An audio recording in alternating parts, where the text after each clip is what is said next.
Varicose veins కి సరైన చికిత్స కోసం సంప్రదించండి ఎవిస్ హాస్పిటల్. నమస్తే రమగారు. నమస్తే జీ. రమగారు, మనము ఒక వీడియో చేశామండి. మీ దినచర్య ఉదయం నుంచి రాత్రి పడుకునే వరకు మీరు ఏం చేస్తారు ఏంటనేసి. అయితే అందులో పూజ గురించి బ్రీఫ్గా చెప్పారు, పూర్తిగా మాట్లాడుకోలేదు. మరి ఈరోజు అసలు మీరు ప్రతిరోజు చేసే నిత్య పూజ ఏ విధంగా చేస్తారు, ఏం మొక్కుతారు? మొక్కులు మాకు చెప్పరేమో బహుశా.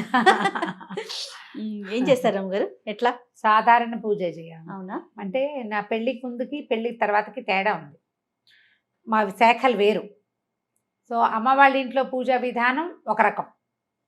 అందులో రోజు ఆడపిల్లలు ఇంట్లో ఉన్న వాళ్ళందరూ పూజించే విధానాలు అవి తెలీదు.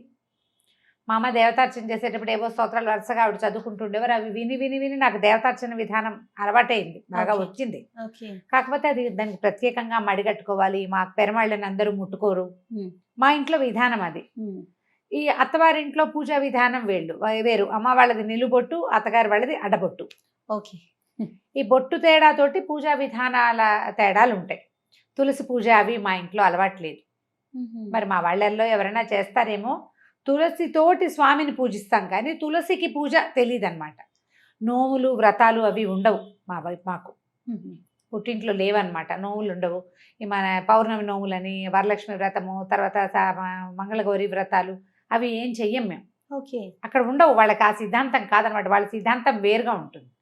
అయితే తర్వాత కొంచెం కాస్త పెద్దవాళ్ళం అయ్యాక వినాయక చవితి ఒకటి బాగా చేసుకుంటూ ఉండేవాళ్ళం. తర్వాత వరలక్ష్మి వ్రతం పూజ చేసుకోవటం, లక్ష్మీ పూజే కదా, ఆడపిల్లలకి మంచిదని మా రంగపిన్నో మా ఆండక్కో ఎవరో వాళ్ళిద్దరిలో వాళ్ళు ప్రవేశపెట్టారు. వరలక్ష్మి వ్రతం అప్పుడు మా అమ్మ పూజ, మాకు మా దేవతార్చన అయిపోతే విడిగా మేము ఒక పీట పెట్టుకుని బంగారపు వస్తువు ఏదైనా పెట్టుకుని వరలక్ష్మి వ్రత విధానం పుస్తకం చదువుకుని పూజ చేసుకునేవాళ్ళం. అదే మాకు తెలుసు, అంతకంటే తెలియదు. అత్తవారింటికి వచ్చాక వీళ్ళ పూజా విధానం అవి కొంచెం వేరుగా ఉంటాయి. వీళ్ళకి నోములు అవి ఉన్నాయి. మూగిదానికైనా 3 నోములే అని 3 వేలు చూపించేవారు మా అమ్మగారు. ఓకే. మా వారి నాయన, అత్తగారు లేరు కదా, సో మా వారి నాయనమ్మ ఉండేవారు, మా అమ్మగారు ఉండేవారు. 3 నోములు అని వరలక్ష్మి వ్రతం చేయించారు. మంగళగౌరి నోములు పట్టించారు. 5 సంవత్సరాలు చేయవలసింది. తర్వాత ఏమో పువ్వు తాంబూలం పండు తాంబూలం నోము ఒకటి నోయించారు. తర్వాత 16 ఫలాల నోము అదొకటి పట్టించారు అనమాట. వరలక్ష్మి వ్రతం ఏటా చేసుకునేది. క్రమంగా ఇది నేను నేర్చుకున్నా. అయితే ఈ మామగారు అప్పుడప్పుడు ఉంటుండేవారు కానీ రెగ్యులర్గా ఎప్పుడు నాతోటే లేరు. ఎప్పుడైనా వచ్చేవారు. ఆవిడ పూజా విధానాన్ని నాకు నేర్పించేసే ప్రయత్నం చేయలే. నేను చదువుకున్న పిల్లని, సంస్కృతం వచ్చు, పెద్దింట్లో నుంచి వచ్చాను కాబట్టి కొంత ఏదో చేసుకుంటుందిలే అన్నట్టుగా దీపం పెట్టుకోవటం ఒకటే పూజా విధానంగా ఉండేది నాకు తెలుసు అప్పట్లో, పెళ్ళైన కొత్తల్లో. ఆయన మావారు సంధ్యావందనం చేసుకోవటము, ఆయన జపం చేసుకోవటం చిన్నతనంలో వాళ్ళకి ఉపనయనాలు చేసేసారు 7-8 ఇయర్స్కే. అప్పటి నుంచి ఆయన వాళ్ళకి బాగా అలవాటు. మా మరుదులు కూడా చాలా బుద్ధిమంతులు ఆ విషయంలో. పొద్దున్నే లేచేసి సంధ్యావందనం చేసుకోవటము, సొంతంగా జపం చేసుకోవటము అది ఉండేది. ఓకే. ఈ పూజ ఏముంది, నేను దీపం పెట్టుకోవటం, 4 పువ్వులు పెట్టడం, ఏదైనా పళ్ళు నైవేద్యం పెట్టడమే చేసేదాన్ని. దీపం కూడా ఆయన ఒకసారి పెట్టేసేవారు, నేను మళ్ళీ అందులో కొంచెం నూనె వేసేదాన్ని. అలాగే చేసేదాన్ని. ఒక 3-4 సంవత్సరాల పాటు వరలక్ష్మి వ్రతం, మంగళగౌరి నోములు, ఏదైనా సత్యనారాయణ వ్రతం చేసుకుంటే అది తప్ప మొదటి 4 సంవత్సరాల పాటు నేను ఏమీ పెద్దగా శ్రద్ధగా చేసింది అయితే లేదు. ఇవన్నీ నిజాలే, ఇందులో దాచేందుకు ఏం లేదు. అయితే 4 ఏళ్ళు మా పెద్ద అబ్బాయికి ఒక ఏడాది ఇంచుమించుగా ఏడనర్థం వయసు ఉండగా మా వారికి కొంత పరిచయస్తులు, బహుశా బాబాయ్ గారి ఫ్రెండ్స్, వీరి మామయ్యకి ఫ్రెండ్స్ అనమాట. ఫ్రెండ్ ఒక ఆయన మోహన్ రావు గారు, వారి పేరు తలుచుకుంటేనే చాలా సంతోషంగా ఉంటుంది. ఆయన నాకు చెప్పారు, అమ్మ లలిత సహస్రం చదువుకోండి మీరు. నా పెళ్లి నాటికి నాకు లలితా శాస్త్రం రాదు. ఇంచుమించు నాకు ఒక 30 సంవత్సరాలు వస్తూ ఉండగాను, ఇంకా రాలేదు, 30 రాకముందే నేర్చుకున్నాను అనుకో. మా పెద్దక్కయ్య లలిత కామ్యం, అందరూ చదవకూడదు అనేది. మా ఇళ్లలో అసలు లలితా శాస్త్రం చదివే పద్ధతే లేదు. అయితే ఒకసారి చెప్పడానికి మొదలుపెట్టింది. మేము ఒక 20-15 శ్లోకాలు నేర్చుకున్నాం. మా అక్కయ్య నోటికి చెప్పేది. అక్కయ్య చదువుకోవటమే, అయితే అక్కయ్యకి చెప్పడం వచ్చు. నేను ఎట్లా చెప్తున్నా అట్లా మా పెద్దక్కయ్య చెప్పేది. నేను, మా చుందు, మా ఆఖరక్కయ్య, మా పెద్దక్కయ్య గారు అమ్మాయి, అట్లా మేము ముగ్గురు. మాకు తొందరగా వస్తాయి. సంస్కృతం ఒకటి ఉంది కదా, ఒక 18 శ్లోకాలు ఏమో 20 శ్లోకాలు చెప్పుకుని ఉంటాం అంతే, అంతకంటే చెప్పుకోలే. ఆయన లలితా శాస్త్రం చెయ్యండి అని చెప్తే ఇక అప్పుడు రోజు చదవటం నేర్చుకోవడం కోసం నేనే సొంతంగా చదువుకున్నా. అందరికంటే నాకు ప్లస్ ఏంటంటే నాకు సంస్కృతం రావటం. వాచా దోషాలు లేకుండా చదవటం వచ్చు. ఆ, ఒక పదాన్ని అక్కడ ప్రింట్లో తప్పు ఉంటే ఈ అక్షరం ఇట్లా ఉండకూడదు, ఇది కాదు అయి ఉంటుంది, పదం ఇది కాదు అని నేను సరి చేసుకోగలను. నాకు డౌట్ వస్తే మా ఐదొకే వసంత, తను పిహెచ్డి సంస్కృతంలో, తను ఫోన్ చేసి వసు ఏమిటో ఇక్కడ ఇలా ఉంది, ఈ పదం కరెక్ట్ అంటావా అని అడిగితే మా అక్కయ్య అయినా కరెక్ట్ చేసేది. 4-5 పదాలు మా అక్కయ్య కరెక్ట్ చేసింది, మిగిలినవన్నీ నేనే కరెక్ట్ చేసుకున్నాను. అట్లా లలితా సహస్రం చదవటం అలవాటైంది. రోజు అప్పుడు చదువుకునేవారు. రోజు చదివేదాన్ని. ఇప్పుడు కూడా చదువుతా కానీ అంత అప్పుడు నేర్చుకోవడం కోసం ప్రతిరోజు పెద్ద స్వరంతో, పెద్ద గొంతుగా తన వాయిస్ పెద్దది. ఆ తర్వాత నన్ను ఖడ్గమాల వైపుకి తిరిగింది మనసు. లలిత, ఖడ్గమాల, ఈ 2 దేవి ఖడ్గమాల కూడా అవి చాలా అట్రాక్ట్ చేస్తాయి అన్నమాట. తర్వాత అంటే మా పెళ్ళైన ఒక 10-11 సంవత్సరాలకి మా మామగారు చేసేవారు రెగ్యులర్గా దసరా ఉత్సవాలు 10 రోజులు ఉత్సవాలు చేయటం మా ఇంట్లో అలవాటు ఉంది. మా వారికి ఏదో ఒక ఉత్సాహం వచ్చింది, తను చేద్దాం అనుకున్నారు. అప్పటి నుంచి మొదలుపెట్టి ఇప్పటిదాకా దసరాలు చేస్తూనే ఉన్నాం మేము. దసరా ఉత్సవాల కోసం ప్రత్యేకంగా కలశం పెట్టుకోవటము మా ఇంట్లో ఉంది. నవరాత్రులు చేస్తారు. నవరాత్రులు చేస్తాం. 10 రోజులు పగలు ఉపవాసం, రాత్రి భోజనం, 2 పూట్ల లలిత ఖడ్గమాల ఇవి చదువుకోవటం. నాకు అప్పటి నుంచి త్రిశతి చదవటం అలవాటైంది. ఓహో. లలిత సహస్రము ఖడ్గమాల కంటే కూడా త్రిశతి విపరీతంగా ఆకర్షించింది నన్ను.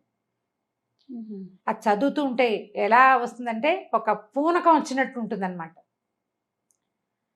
అసలు అమ్మవారి యొక్క ఆవిడ యొక్క శక్తి ఒక్కొక్క పదంలో తెలుస్తూ ఉంటుంది. అర్థం అవ్వటం ఎంత ప్లస్ అంటే, నేను భగవంతుడికి కొన్ని లక్షల సార్లు నమస్కారం చేసుకున్నా. నన్ను ఒక సంప్రదాయ సంస్కృత పండితుల ఇంట్లో పుట్టించి ఈ పదాలకి అర్థం తెలుసుకోగలిగే మాత్రపు ప్రజ్ఞని నాకు పెట్టినందుకు, నా పూర్వజన్మ కర్మ ఫలితం వల్ల, భగవంతుడి అపార కృపాకటాక్షాల వల్లే అది కుదిరింది. ఆ పదాల అర్థం తెలిస్తే ఆ శక్తిలోకి మనం ప్రవేశిస్తున్న భావన వస్తుంది జయ. అవునమ్మా, స్పెల్లోకి మనం వెళ్ళాలి లోపలికి. ఆ వెళ్ళగలిగే అవకాశం లభించింది. అట్లా ఈ లలిత మొదలుపెట్టిన దగ్గర నుంచి నాకు నిత్య గౌరీ పూజా విధానం ప్రాక్టీస్ చేశాను నేను. మా వాడికి, మా పెద్ద అబ్బాయికి 2 ఏళ్ళు అంటే ఇప్పటికి ఇంచుమించుగా ఒక 23 సంవత్సరాల నుంచి నిత్యము గౌరీ పూజ, షోడశోపచారాలు గబగబ గబగబా చేసేసుకుంటా. శుక్రవారం మాత్రం లక్ష్మీ పూజ. ఇది ప్రాక్టీస్ అయింది. అప్పటి నుంచి చేస్తూనే ఉన్నా. మామూలుగా నాకు స్తోత్రాలు అవి చాలా అలవాటున్నాయి. దీంతో పాటు ఇంకొక విషయం ఏం చెప్పాలంటే, సమాశ్రయణం అంటారు వైష్ణవులలో, అదొక విధానం. అంటే శ్రీ వైష్ణవ పూజా విధానంలో ఈ శంఖ చక్రాలు వేస్తారు భుజాల మీద. ఎవరికైనా శ్రీ వైష్ణవం ఇవ్వచ్చు అలాంటివి వినుంటారు కదా. అవునమ్మా. నాకు కూడా సమాశ్రయణం అయింది. నా పెళ్లికి ముందే చేశారు. అప్పుడు స్వామివారు ఒక అవకాశం ఇలా చెయ్యండి అని చెప్తే, మా అమ్మ మా ఇంట్లో ఎవరిదో సమాశ్రయణాలు జరుగుతున్నప్పుడు, నాకు వివాహానికి ముందే జరిగింది. సాధారణంగా వివాహం అయ్యాక చేస్తారు. మరి భగవంతుడు నాకు ఆయన నా మీద చూపించిన అపార కృపాకటాక్షాల్లో అది కూడా ఒకటి. అది అవ్వటం వల్ల నేను ఇంకా వేరే ఏ మంత్రోపదేశము తీసుకోలేదు. అష్టాక్షరి ఉపదేశం నాకు వివాహాత్ పూర్వమే ఉంది. నేను శాఖ మారిన నారాయణమూర్తి నాతోటే ఉన్నాడు. ఆయన నన్ను వదిలిపెట్టల. ఈ రోజువారీ పూజా విధానం ఇవన్నీ చేసిన ద్వయమంత్రం లేకుండా, అష్టాక్షరి లేకుండా నా రోజు గడవదు. దానికి గురు పరంపర చెప్పుకోవటం, గురు పరంపర చెప్పటం, రూపం ధరించడం, బొట్టు పెట్టుకోవటం, అవి చేయటల్లా వీరు విధానం వేరు కదా. దాని మీద తగాదాలు వాటికి వెళ్ళడం. నారాయణుడు నాతోటి ఉన్నాడు, బొట్టులో ఉండక్కర్లేదని భావించాను నేను. ఇది ఇప్పుడు ఎవరికైనా సమాధానం చెప్పాల్సిన అవసరం కూడా లేదు కదా. మీకు నా సొంత విషయం కదా, నా సొంత విషయం. మా అమ్మ వాళ్ళు పెద్దగా అభ్యంతర పెట్టలేదు. నేను నా అష్టాక్షరి తీసుకున్నా, మా వారికి నేను చేసుకునేది అది నాదే, నేను ఎవరికి చెప్పక్కర్లేదు. ఇప్పుడు ముఖతః చెప్తున్నాను కానీ తెలుసు వాళ్ళకు కూడా. నేను అష్టాక్షరి చేసుకుంటా తప్పకుండా. ఒక 108 ఖచ్చితంగా మాలతోటి జపం చేసుకున్నాక అప్పుడు వేరే పని చేసుకుంటాను. ఎంత పరిగెడుతున్నా ఇవి 2 మాత్రం ఇది తప్ప. ఆ స్నానం చేసి నేనేం చేస్తాను, నేను చదువుకునే స్తోత్రాలు నాకేంటంటే మా ఇంట్లో అలవాటు ఉన్నవి కొన్ని ఉన్నాయి రెగ్యులర్గా చేసేవి. పంచాయుధ స్తోత్రము, తర్వాత ఏమో వెంకటేశ్వర సుప్రభాతము, ప్రపత్తి స్తోత్రము. సుప్రభాతాలు రోజు చదవను, శనివారం మాత్రమే సుప్రభాతం చదువుతా. ప్రపత్తి స్తోత్రాలు రోజువారి గడగడ వెళ్ళిపోతాయి. అవి అలవాటు అయిపోయింది చిన్నప్పటి నుంచి. ముందు నుంచి వచ్చు అవి నాకేంటంటే ఇప్పుడు రావట్లేదు జయ. ఇదివరకు ఎవరైనా 4-5 రోజులు వరుసగా చదివితే తర్వాత నాకు వచ్చేసేవి. మా అమ్మగారు చదివే రామరక్ష స్తోత్రం అవన్నీ మా అమ్మ చదువుకునేది. ఇవన్నీ రావటంతో స్నానం చేసి నేను దేవుడి దగ్గరికి వెళ్ళే లోపల కుదిరితే ఉచ్చేశ్రవంతో పెద్ద సౌండ్, లేకపోతే నోట్లో అయినా వరుసగా గణేష పంచరత్నాలు, తర్వాత ఏమో సుబ్రహ్మణ్యాష్టకము, తర్వాత ఏమో వెంకటేశ్వర కరావలంబము, ఈ 3 లైన్. ఈ 3 చదివాక పంచాయుధ స్తోత్రం. పంచాయతీ స్తోత్రం బాగా చిన్నప్పటి నుంచి అలవాటు, పంచాయతీ స్తోత్రం చదువుకోవటం. ఆ తర్వాత స్వామివారిది సుప్రభాతాలు, ఇవి ఈ లైను, ఇవి ఒక 3. వీటితో పాటు రామరక్షా స్తోత్రం బాగా ఇష్టం. రామరక్షా స్తోత్రం, కాలభైరవాష్టకం అప్పుడప్పుడు చదువుతాను. దక్షిణామూర్తి స్తోత్రం చాలా ఇష్టం నాకు. దక్షిణామూర్తి, ఈ మొత్తం ఇన్ని స్తోత్రాలు కలిపి అటు ఇటుగా నేను అక్కడే కూర్చుంటే ఒక 20 నిమిషాలు 25 నిమిషాలు పడుతుంది నాకు కూర్చుని ఉంటే. ఖాళీగా అలవాటు ఉంది కదా, కంఠస్థం అలవాటు ఉంది కాబట్టి అక్కడ కూర్చోక్కర్లేదు, పని చేసుకుంటూ ఇవి చదివేసుకుంటా. అక్కడి నుంచి దేవుడి దగ్గర కూర్చున్నప్పుడు దీపారాధన చేయటం, పువ్వులు తెచ్చుకోవటం. అంటే బయట నుంచి కొనుక్కొచ్చిన పువ్వులని ఇప్పుడున్న నేను కొత్తగా వెళ్ళే 5-6 సంవత్సరాల క్రితం ఇల్లు తీసుకున్నాం. అక్కడ ఏంటంటే కింద కాసిన మొక్కలు ఉన్నాయి, ఏవో పువ్వులు వస్తాయి. నా అదృష్టం ఏంటంటే భగవంతుడు నాకు తోడబుట్టిన వాళ్ళని ఎంతమందిని ఇచ్చాడో, అలా ప్రేమగా నాతో ఉండే వాళ్ళని కూడా కొంతమందిని ఇచ్చాడు. కింద ఫ్లోర్ లో ఉండే జ్ఞానశ్రీయే ప్రతిరోజు పువ్వులకు వచ్చి నాకు తెచ్చిస్తుంది, పంపిస్తుంది, పట్టుకొచ్చిస్తుంది. 90% తనే తెచ్చిస్తుంది. గ్రేట్. ఒక్కొక్కళ్ళని అట్లా ప్లస్ చేస్తాడు. ప్లస్ పువ్వులు పట్టుకొస్తుంది, ఏమైనా కొన్న పువ్వులు చామంతులు అవి ఉంటే అవి పెట్టుకుంటే పువ్వులు పెట్టుకోవటం, ఈ వరుస లైన్ అంతా చదువుకోవటం. ఖడ్గమాల కూడా చదివేస్తే అక్కడక్కడ ఖడ్గమాలే వెళ్ళిపోతుంది. శుక్రవారాలు నేను ఇంట్లో ఉన్నప్పుడు మాత్రం లలిత కానీ త్రిశతి కానీ చదువుకుంటా. దసరాల్లో పూర్తిగా ఇవి 3 వీటిని అలవాటుగా చదవటం అలా ఉంది. సాయంకాలాలు ఏం చేస్తాను, దీపం పెట్టుకుని ఎక్కువ ఏం చేయను. సాయంత్రం తేలిగ్గా 1-2 స్తోత్రాలు చదువుకుంటా. త్రిశతి సాయంత్రం చదివితే ఏంటంటే పగలు పనిచేసిన అలసటంతా పోతుంది జయ. ఏంటో నాకు అవునా అవకాశం దొరుకుతుంది, అప్పుడప్పుడు, రోజు ఉండదు. ఇప్పుడు నేను ఇక్కడ 7:30 అయిపోయింది అనుకో, నా వల్ల కాదు ఇంకా కూర్చోవటం. పెంద్రాలే వెళ్ళిన రోజున తప్పకుండా చేస్తాను. దీంట్లో వీటిలలో ఒక్కొక్క రోజు ఒక్కొక్కటి ప్లస్ చదవబుద్ధి అయితే ఆ పూట ఖాళీగా ఉన్నాను అనుకో, కాలభైరవాష్టకం, తర్వాత జగన్నాథాష్టకం చాలా ఇష్టం నాకు, పూరి జగన్నాథుడి గురించి అదొకటి చదువుతాను. మధురాష్టకం అవి ఇష్టం. కృష్ణుడికి సంబంధించిన చాలా స్తోత్రాలు. ముకుందమాల మా ఇంట్లో ఉపదేశం ఉంది, నాయనమ్మకు ఉండేది. మా నాయనమ్మ ఆవిడ ఇట్లా మంచంలో ఉన్నా కూడా గుష్యతే ఎస్సే నగరే అనుకుంటూనే ఉండేవారు. దాంతో అదొకటి బాగా ఇష్టం. నేను ముకుందమాల పాఠం కూడా చెప్పాను. ఓహో, బాగా ఇంట్రెస్టింగ్ గా ఉంటుంది ముకుందమాల కూడా. అది కూడా అసలు ఎట్లా కృష్ణుడిలోకి మనని తీసుకెళ్ళిపోతుందంటే అర్థం కావాలి. ఇక్కడ ప్రధాన అంశం ఏంటంటే రమ్మగారు, మీకు వాటి భావం తెలియటం, దాని వలన పూర్తిగా ఇన్వాల్వ్ అయిపోతారు, దాని లోపలికి వెళ్ళిపోగలుగుతారు కదండి. నిజంగా అది చెప్తున్నాగా, లక్షల సార్లు కృతజ్ఞతలు చెప్పుకున్నా భగవంతుడికి అసలు అది తీరదన్నమాట. ఉన్నావు నాయన, అందుకనే ఇప్పుడు లేకపోతే అంత అవకాశం అందరికీ లభించదు. అవునవును, ఆ లభించటం, దాంతో పాటు నాకు భక్తి ఉండటం, ప్రధానంగా భగవంతుడి మీద ఆసక్తి ఉండటం. ఎంత హడావిడిలో ఉన్నా ఏదో ఒకటి. ఇప్పుడు నేను బజార్ ప్రయాణంలో కూడా నేను చదువుకుంటారు. ప్రయాణం ఒకవేళ నేను ఇంటి దగ్గర ఏం చదువుకునేందుకు అవకాశం లేక అలా పరిగెత్తుకుంటూ రావాల్సి వచ్చినప్పుడు మా టీవీకి వెళ్ళినా కూడా అక్కడ కారులో చదువుకుంటా మొత్తం స్తోత్రాలు. పువ్వులు వేసి గబగబా ఈ పూజ చేసేసి అక్కడి నుంచి ఈ స్తోత్రాలన్నీ రెగ్యులర్ గా ప్రతిరోజు. నిత్య నైవేద్యాలు ఏమైనా పెట్టుకుంటారా రమ్మగారు? అలా మా దగ్గర ఏంటంటే నేను ఇంట్లోనే ఉంటే ఏదైనా చేసి పెట్టుకుంటాను జయ. ఇంట్లో లేకపోతే ఎక్కువగా మేము పెట్టేవైతే పాలు పళ్ళే. ఓహో, మా వారికి ఆయన పూజ ఆయనది కదా, తన పూజ వేరు అది వేరు. ఆయన అంటే ఒకే చోట దేవతార్చన ఉన్నప్పటికీ ఆయన పద్ధతి విధానాలు వేరు. ఆయన రెగ్యులర్ గా చేసేసుకుంటారు. ఆయన పంచాయతనం ఉంది మా ఇంట్లో, శివ పంచాయతనం ఉంది. ఆయన అభిషేకం చేసుకోవటము, నైవేద్యం పెట్టుకోవటము. అయితే ఈ పంచాయతనాల్లో కూడా మరి అన్నం నివేదన పెట్టాలని కొంతమంది చెప్తారు, కానీ మాకేంటి ఇంట్లో పెద్దవాళ్ళు చెప్పేదాన్ని పాటిస్తాం. అలా కాదు, ఇలా పెట్టండి, అలాగే చేయక్కర్లేదు. కాబట్టి ఇక మడి కట్టుకుని అన్నం వండి పెట్టాలి లేవు. దసరాలు, నవరాత్రుల్లో, తర్వాత వినాయక చవితి, ఇవన్నిటికీ మడితో వండుకునే అలవాటే ఉంది మాకు. రోజు వారడి లేదు. రోజు ఎక్కువగా మేము పెట్టేది పళ్ళు, పాలు, తర్వాత ఏమో పటిక బెల్లము, పంచదార, బెల్లము, ఏదైనా కొంచెం పులగం చేసుకుంటే పులగం పెడతాం, అట్లా నివేదన చేసుకుంటాం. కొబ్బరికాయలు కొట్టడము, ఇదే విధానం. ఇప్పుడు ఇందులో ప్లస్లు మైనస్లు ఇందులో ఎవరి సలహా సంప్రదింపు ఐడియాలు లేవు.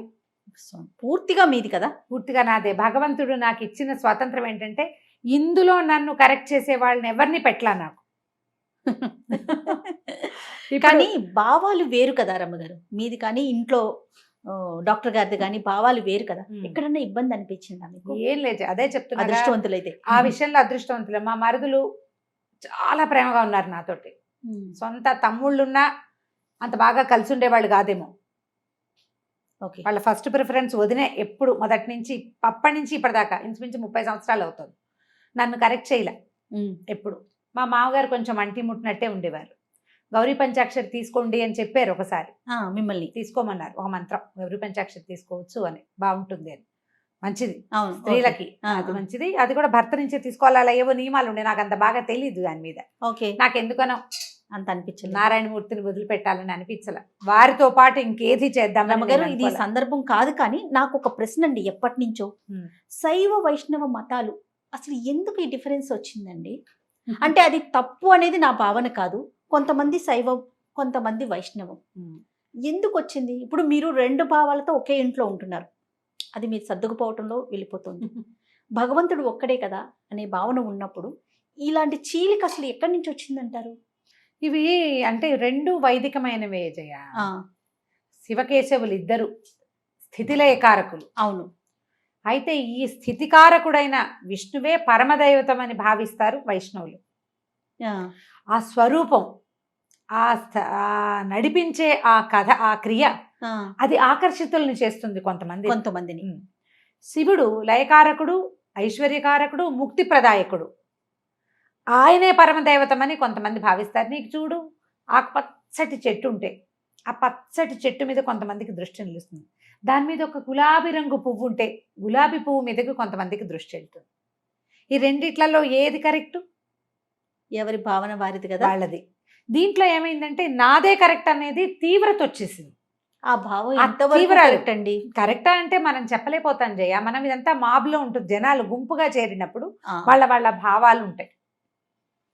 నారాయణమూర్తి ఆ స్వరూపము, ఆయన ఆ చెప్పబడుతున్నటువంటి రకరకాల క్రియలు, ఈ దశావతారాలు, ఇవి కాకుండా చెప్పబడే మొత్తం 21 రకాల అవతారాలు, అవన్నీ ఆకర్షితుల్ని చేస్తాయి కొంతమంది. పరమేశ్వరుడు, ఆయన యొక్క రుద్రమూర్తులు, ఆయన యొక్క క్రియాకలాపాలు, సదాశివుడుగా నిరంతరము శక్తితో కలిసి ప్రపంచంలోనే ఉండటము, ప్రపంచ నిర్మాణ శక్తి పరమేశ్వరుడే అవటము కొంతమందిని ఆకర్షితులు చేస్తుంది. భగవంతుడు నాకు ఇచ్చిన వరం ఏంటంటే, నాకు వీళ్ళిద్దరిలో తేడా లేదు. అది ఎంత ఆకర్షిస్తుందో ఇదంత ఆకర్షిస్తుంది నన్ను. నేను లలితలో ఎంత మిళితమైపోతానో విష్ణు సహస్రనామంలో అంత వెళ్ళిపోతాను. విష్ణు సహస్రనామము చదువుకుంటాను, అది రోజువారీ క్రియ. అంటే అంశాలు వేరైనా భావం ఒకటే కదా? ఒకటే. భగవంతుడు ఒకడే. నిన్ను ఆకర్షించే భావాలు 2 వేరు ఉంటే ఒకదాని మీద తీవ్రంగా వెళ్తాం. అందుకని అట్లా వచ్చింది. విష్ణు సహస్రనామం కూడా నా రోజువారీ కార్యక్రమాల్లో ఉంటుంది. గడగడగడ ఏముంది, 7-8 నిమిషాలు పడుతుంది. అది అలవాటు అయిపోయింది. అలవాట్లో చదువుకుంటూ ఉంటాను. ఇప్పుడు ఇది కరెక్టా కాదా, మీరు ఎలా చేస్తారు లాంటి ప్రశ్నలు ఇందులో కుదరదు. నా ఆసక్తి భగవంతుడి మీద నాకున్న విశ్వాసం అంతే. నేను ఎలాంటి స్వరూపమైనా నన్ను ఆకర్షిస్తుంది. లక్ష్మీ నరసింహస్వామి ఎక్కువ ఆకర్షిస్తాడు. మా పుట్టింట్లో ఉండటం వల్ల మాకేమో ఇలవేల్పు నరసింహస్వామి. నాకు అసలు నరసింహస్వామి విగ్రహం ఎక్కడైనా చూస్తే నాన్నను చూసినట్టు ఉంటుంది. నాకు పరిగెత్తుకుంటూ వెళ్ళిపోతాం. అక్కడ నరసింహస్వామి కనపడ్డంటే మావాడు అంతే, అలాగే అనిపిస్తుంది. మా నాన్నను చూసినట్టే ఉంటుంది. నేనే కాదు, మా ఇంట్లో ఉన్న జనమంతా నరసింహస్వామికి అట్లాగే ఆకర్షితులు అవుతారు. మా చిన్నతనం అలవాటును బట్టి వింటాం అంతే. మా నాన్న కరావలంబం చదివేవారు, నృసింహ కరావలంబం. అది కూడా నాకు కూడా నోటికొచ్చు. మొత్తం మా సమూహం అందరికీ వచ్చింది. కరావలంబం కూడా అట్లాగే ఆకర్షిస్తుంది. ఇంత భక్తి ఉన్నా కూడా నేను కొంచెం ప్రాక్టికల్గా ఉండటమే నా యొక్క భగవంతుడు ఇచ్చిన వరం అనమాట. నాకు ఇన్ని చెప్తున్నారు, ఇన్ని స్తోత్రాలు చెప్తారు, ఇంత పూజా విధానం ఉంది కదా రమ్మగారు. కానీ మీరు మాట్లాడేది ప్రాక్టికల్గా ఎలా చెప్తారంటే, భక్తి ముఖ్యం, భావన ముఖ్యం. భావమే ముఖ్యం. భక్తి ఉండాలి, భావం చాలా ముఖ్యం. అది ఉన్నప్పుడే మనస్ఫూర్తిగా పూజ చేసుకోగలుగుతాం. అది 5 నిమిషాల అరగంట అనేది పక్కన పెడదాం, అవకాశాన్ని బట్టి అంతే. రైట్. చాలా బాగుంది రమ్మగారు. నమస్తే. నమస్తే.